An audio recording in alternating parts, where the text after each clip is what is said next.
जिस प्रकार से उत्तर प्रदेश से एक खबर जुडिशरी की निकल के आई, वो पूरे देश को हिला देती है। जहाँ एक तरफ महिलाओं के किस तरीके से 498 ए सेक्शन जो है, उसका मिसयूज हुआ और उस तरीके से उस व्यक्ति ने सुसाइड किया।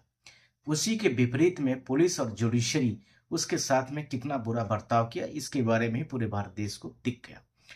ये एक मामला नहीं, पूरे भारत देश में सबसे ज्यादा और सर्वाधिक तरीके से जो प्रकरण दर्ज हैं अभी 498 ए के हैं और 304 बी के हैं। अब ये अलग अलग केसेस हैं। उस अलग अलग केसेस के बारे में हम सबको जानना ज्यादा आवश्यक है। जो एक अतुल सुभाष नामक व्यक्ति है, वो अभी वर्तमान में उसकी उम्र लगभग 34 साल बताई गई, जिसमें उसकी शादी होती है उस लड़के की। और उस शादी के बाद, यानी शादी उसकी 2019 में होती है, लगभग उसका 5 साल शादी का पूरा हो गया। पर उसी के साथ में उसने विभिन्न कोर्टों का दरवाजा जरूर खटखटा लिया, लोअर कोर्ट का, जिसमें यह जो सोशल मीडिया में ट्रेंड था, उसमें लगभग 9 प्रकरण दर्ज हो पाए गए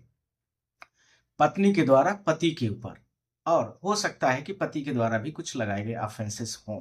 पर लड़की के जो बहुत सारे ऑफेंसेस थे, वो ऑफेंसेस मुझे लगता है कि अधिकांशतया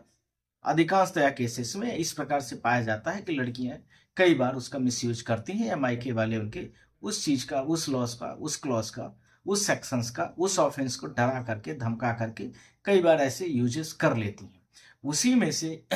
ये जो अतुल सुभाष का केस है, जो कि 23 पन्नों को उसने सुसाइड नोट्स लिखा, और उसके साथ में उसने यह भी बोला कि हमारे ऊपर जिस तरीके से पुलिस कई लाख रुपए का वहां पर घूस की बात की गई, जो कि सॉरी बाई मिस्टेक मैंने बोला, कोर्ट कोर्ट के बारे में बोला गया कि जिसमें जो रीता कौशिक वहाँ की जज हैं, उन्होंने बड़े अमाउंट की डिमांड रखी जस्टिस की तौर पर कि जजमेंट हम आपको देंगे। इसके साथ में उनका रीडर का भी अमाउंट के बारे में काफ़ी बातें आई। साथ ही साथ में ट्रायल कोर्ट ने उसके खिलाफ में 60,000 रुपए या 40,000 रुपए, दो में से कोई अमाउंट है, मुझे लग रहा है 40,000 ही, 40,000 रुपए पर मंथ के हिसाब से, लड़का जब तक एडल्ट ना हो जाए तब तक के लिए पेमेंट के लिए भी रिलीज कर दिया, ऑर्डर भी पास कर दिया। अर्थात ट्रायल कोर्ट के निर्देशानुसार जो अतुल सुभाष लड़का है, जो अभी डिग्रीज हो गया अर्थात खत्म हो गया, अब वो 40,000 रुपए पर मंथ जो उसका बच्चा है माइनर, उसको पढ़ने के नाम पर देगा। इसी के विपरीत में जो उसकी वाइफ थी, यानी जो वाइफ कंटेस्ट कर रही थी अभी तक, वो 78,000 रुपए खुद भी सैलरी पा रही थी। इसी के साथ में जो अतुल सुभाष है, वो लड़का, जो लड़का 9 केसेस पर प्रत्येक महीने में झेल रहा होगा, मुझे नहीं लगता वो किसी नौकरी के काबिल बचेगा, या उसकी जीवन की लड़ाई में कुछ आगे कुछ बचा रहा होगा। जाहिर सी बात है कि कोर्टों में ये ऐसी बहुत सारी प्रोसेस चलती रहती हैं, और इसके बाद लिंगर ऑन इन प्रोसेस के माध्यम से लोग पीड़ित होते रहते हैं, प्रताड़ित भी होते रहते हैं। बहुत सारी बहुतायत में केसेस इसी प्रकार के लोअर कोर्ट में और ट्रायल कोर्ट में चल भी रही हैं। 498 जहां मिसयूज किया जाता है पति के खिलाफ, या उनके परिवारजनों के ऊपर, या उनके परिजनों के ऊपर, या उनके रिश्तेदारों के ऊपर, वहीं पर लड़कियां इसको अपना हथियार कई बार बना लेती हैं, कई बार बना लेती हैं। ज्यादातर तो इसका यूज मिसयूज कम होता है, पर इसको कहीं न कहीं फ्लेक्सिबल बनाने की जरूर आवश्यकता होती है। जाते जाते व्यक्ति ने सुसाइड नोट्स में सारी चीजों को खुलासा करते हुए यह भी बोला कि जस्टिस साहब ने हमसे कई बड़ा अमाउंट मांगी, साथ में उनका जो स्टाफ था उसने भी अमाउंट मांगा, और इसी के साथ में उसने यह भी बोला कि जो 23 पन्ने का मैं सुसाइड नोट्स लिख रहा हूँ, उस सुसाइड नोट्स में स्पष्ट किया कि हमारी जो डेड बॉडी होगी उसको आप गटर में डाल देना, अर्थात हमारे मरने के बाद दाह संस्कार मेरा मत करना, और कोर्ट के सामने मेरा गटर में तब तक डाले रहना जब तक कि मुझे न्याय न मिल जाए। अर्थात उस आदमी को कितनी पीड़ा रही और कितनी आत्मग्लानि रही, पर इसके साथ में यह भी जवाब नहीं मिला कि जो कोर्ट थी इस सारी वेदनाओं को क्यों नहीं समझी। क्या कोर्ट संवेदनशील हो गई, या कोर्ट इस प्रकार के मैटरों में कुछ करना नहीं चाहती। इसी के साथ में अतुल सुभाष ने यह भी बोला कि जो हमारे भारत देश के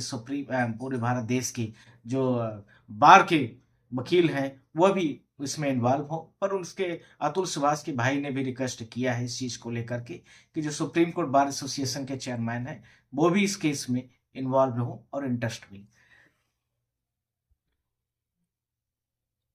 साथ में यह भी सवाल है कि 498 ए को क्या बदलाव कर देना चाहिए। जाहिर सी बात है कि इसमें कुछ न कुछ फ्लेक्सिबिलिटीज और कंडीशन के साथ में चीजों में बदलाव की आवश्यकता है। जहाँ आज लड़कियां एक तरह अपने तरफ अपने आप को आज़ादी पाती हैं, तो दूसरी तरफ पुरुष भी सोचता है कि पुरुष प्रधान समाज है। जहाँ पर वह स्पष्ट करना चाहता है कि लड़कियां यदि हैं हमारे साथ में, यदि वो मेरी पत्नी है या मेरे वो धर्म पत्नी है, तो उसके उम्मीद करता है वो कि वो सारी चीज़ें उसके यथार्थ जीवन में बड़ी यही सुनियोजित तरीके से चलती रहे, धार्मिक तरीके से, संगठित तरीके से अपने बच्चों को संस्कारित करते हुए, महिला जो है वो अपने कामों को करते हुए ये सारे कामों को करे। ऐसा अभिप्राय ज़्यादातर देखा गया है। पर इस केस में मुझे लगता है कि यह महिला के ऊपर जो महिला ने जिस तरीके से पुरुष को पीड़ित किया, वो काफ़ी दर्दनाक था। इसमें जहाँ पुरुष ने अपनी सुसाइड नोट्स में लिखता है एक तरफ कि उस महिला से वो पीड़ित हो चुका है और हमारे घर के लोग भी हमारे पैसे से कितना आगे आने वाले मेरे पैसे से क्यों ये सारी चीज़ें आगे बढ़ें, इसलिए मैं सुसाइड कर रहा हूँ। साथ में मेरे परिवार के लोग भी इस केसेस में क्यों पीड़ित हों, इसलिए भी मैं सुसाइड कर रहा हूँ। मेरे माध्यम से मेरे मदर, फादर और मेरे भाई भी इस केस से प्रभावित हैं। उन सारे लोगों पर भी अत्याचार या आरोप ना हो, इसके लिए भी मैं यह सारा काम कर रहा हूँ। सवाल यह भी नहीं है, सवाल यह है कि क्या सारे केसेस में पुरुष इसी प्रकार से क्या पीड़ित हैं? सवाल यह भी है कि महिलाएँ क्या इसी तरीके से भी 498 और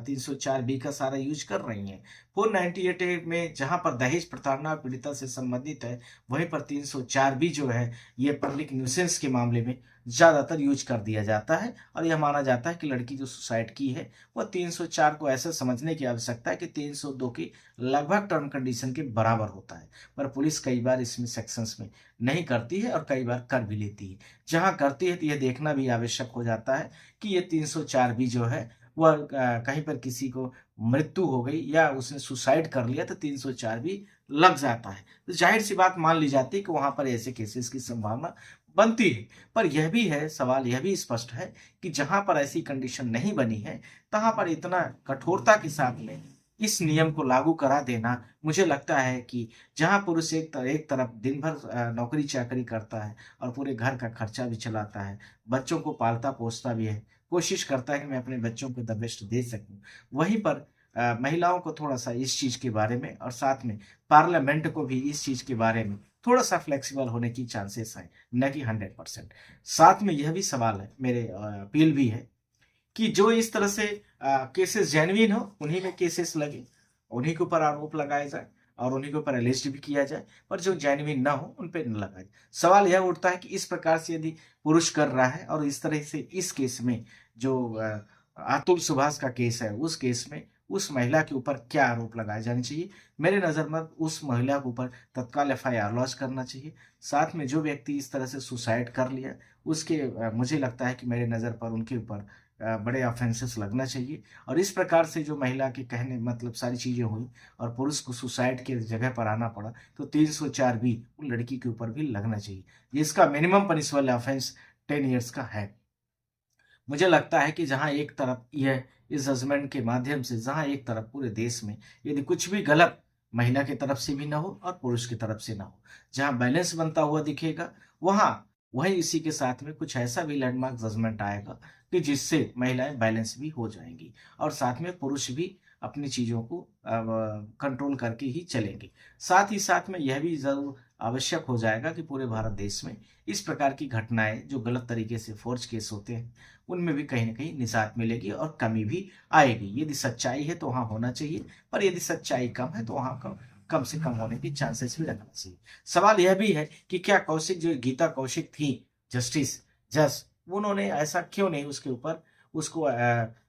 सारे केसेस में बहुत सारे केसेस को क्लब क्यों नहीं किया? एक जगह पर पूरे केसेस को क्लब कर सकती थी, एक जगह पर सुनवाई कर सकती थी, दूसरा एक ही दिन पर सारे डेटेस को लगा भी सकती थी। पर ऐसा उन्होंने नहीं किया। मुझे लगता है कि कहीं न कहीं पेचीदा मामला रहा और साथ में कोर्ट ऐसा न करने के प्रति कुछ न कुछ अपना तर्क ज़रूर दी होगी। पर मुझे जो ज़्यादातर यह लग रहा है कि कोर्ट ऐसा ज़्यादा की नहीं, कोर्ट ऐसे चाह रही थी कि ऐसे ही चलता रहे प्रकरण और इसी प्रकार से बहुत सारे केसेस इसी तरह से चाहे पीड़िता हो और या डिग्रीज़ हो या कोई भी व्यक्ति उसके परिवार के लोग हों। इसी प्रकार से केसेस चलते हैं और पूरे भारत देश में या तो उनके क्लब पूरे केसेस एक जगह कर दिए जाएँ या तो उनकी सुनवाई के दौरान पर ही उन्हीं के सारे मैटर्स को एक डेट में डिसाइड करने के लिए रखा जाए। अर्थात जैसे मान लीजिए एक मैटर मेरा कोई आज लग रहा है तो एक 3 दिन बाद लग रहा है सेम कोर्ट में, तो एक 10 दिन बाद, तो ऐसे सारे मैटर उसको क्लब कर दिया जाए। अर्थात एक ही डेट पर फिक्स कर लिया जाए और उसी डेट पर दोनों के लिए भी सुनियोजित भी होगा और वो आराम से वो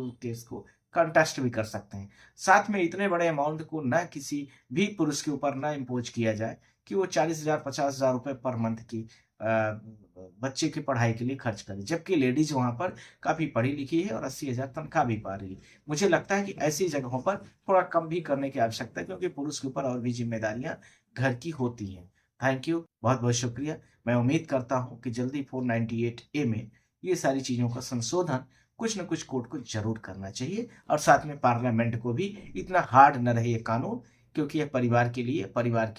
परिवार पर लागू करने वाला एक अधिनियम।